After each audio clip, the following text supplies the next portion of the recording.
2 মাস অবরুদ্ধ বোট গাড়ি ছিল, কালকে রাত্রে যাওয়ার পর এক খাইতে 4,000 মাছ পাইছে আমাদের বোটে। মাছেরই ভালো দেখা যায় বছর।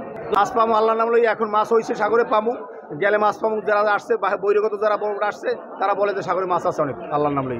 অনেকে তো সাগরে ধরেন এই আজকের রাত্রি গেছে, এরা ধরেন ওই আরো একটু 2 দিন আগে নামছে, নামিয়ে এরা ধরেন 2-4 বোট কালকে রাত্রে বোট গেছে, অনেক বোট গেছে, কিন্তু বোট সব সাগরে আছে। মহিপুর আলিপুরে প্রায় 2,000-5,000 বোট সাগরে আছে, ট্রলার। সেই ট্রলার থেকে যেসব ট্রলারের জাল পেঁচাইছে, অনেক সমস্যা আছে, সেই সব ট্রলারগুলো উঠে আসছে।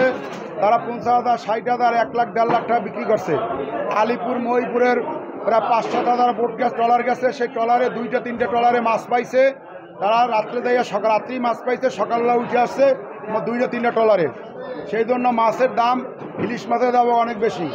যেটা 800-900 কেজি, 700 গ্রাম এগুলো চলে 80,000, 79,000, 78,000 টাকা মন।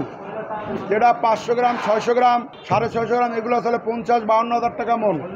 আর যেটা 500-400 গ্রাম এগুলো চলে 45-46,000 টাকা মন। আর যেটা একটু নরম টরম এটা চলে 32-33,000 টাকা মন।